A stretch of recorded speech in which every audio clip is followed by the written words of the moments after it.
Voilà, et ça ne s'invente pas. Vous allez aujourd'hui découvrir Les gastronomes de l'extrême, écrit par Bruno Fulini. Bonsoir, merci d'être avec nous. Ce livre paraît aux éditions du Trésor. Alors, du potage de hanneton au rôti de baleineau, les repas des grands voyageurs racontés par eux-mêmes. Peut-être d'abord, avant de découvrir ces mets plutôt surprenants, une réaction à ce qu'on vient de voir. Il y a des recettes de chiens dans votre livre. Comment réagissez-vous à cette actualité ? Oui, parce que la consommation de chiens en Chine ne date pas d'hier. Alors, les images que nous avons vues sont très choquantes. Mais bien sûr, le chien est consommé en Chine de très longue date. Il faut savoir même qu'avant le chien, les Chinois de la Chine ancienne mangeaient du loup. Et dans le Li Qi, qui est le livre ancestral de la bienséance chinoise, il y a par exemple une recette de riz à la graisse de loup. Donc c'est des pratiques qui sont très anciennes. Ce qui est étonnant et bizarre, c'est la façon dont c'est pratiqué là. Ouais. On dirait presque que les images ont été faites pour être choquantes. Mais le fait de manger des animaux qui pour nous sont des animaux domestiques, bon, c'est un grand classique de la littérature de voyage. On mange du chien, du chat, du cheval, un petit peu partout. Et à l'inverse, on a entendu ce Chinois qui disait vous mangez bien du steak. Ouais. Ce qui nous paraît normal peut énormément choquer. Les Français ont épouvanté le monde entier avec leurs grenouilles, leurs escargots, leur bouteille de Genpi avec une vipère à l'intérieur. Bon, ces choses-là évoluent aussi dans le temps. Plus on s'identifie à un animal, moins on le consomme. Le lapin, par exemple, recule énormément en ce moment en France. Alors, la littérature regorge justement de ces mets, je le disais, plutôt inattendus. Qu'est-ce qui vous a amené, vous, à vous intéresser à des récits comme ceux de Jules Verne, ou encore de Marco Polo, ou encore d'Alexandre Dumas, par exemple? Bon, au départ, c'est un plaisir de lecteur. Je suis un grand lecteur de récits de voyage, de récits d'exploration, récits de navigateurs, vieux journaux. Bon.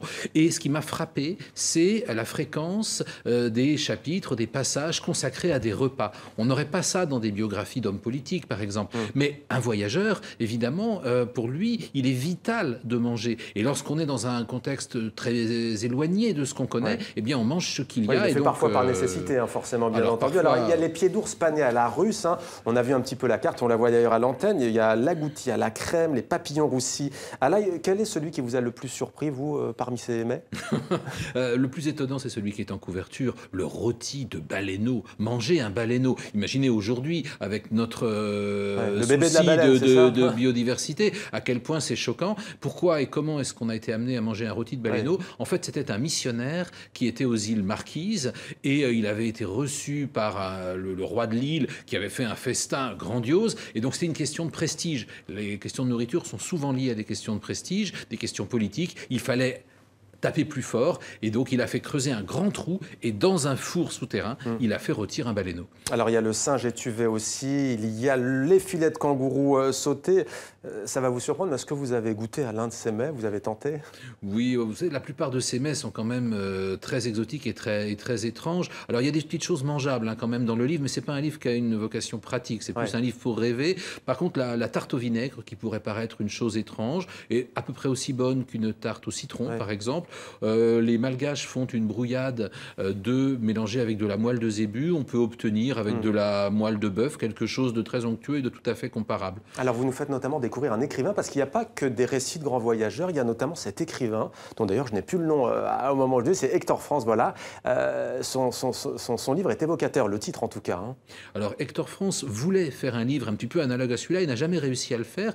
Et il a tenu dans les années 1900 une rubrique dans le Journal des voyages, qui était donc un journal, qui s'appelait « Les horreurs de l'alimentation ». Mais en fait, le titre laisse penser que c'est un jugement de valeur très négatif. Lui, pas du tout, était très ouvert. Et il avait mangé des choses étranges en Afrique du Nord. Et il voulait faire savoir aux Français que, bien, dans le monde, on pouvait manger des hannetons, on pouvait manger des sauterelles, on pouvait manger du kangourou, on pouvait manger toutes sortes de choses étranges, on pouvait manger des reptiles, et que les Français eux-mêmes, eh bien, au Moyen-Âge, mangeaient des langues de serpent. C'était un mets extrêmement réputé, prisé, tout à fait, seigneurial pour tout dire.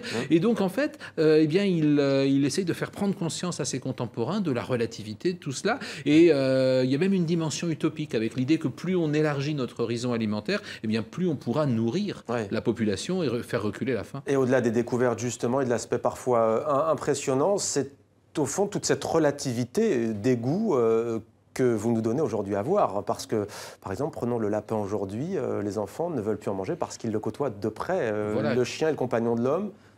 À partir du moment où on a sympathisé avec une espèce animale qui est devenue domestique, on a plus de mal à la manger. Figurez-vous que traditionnellement, on mange du chat dans certains coins en Suisse.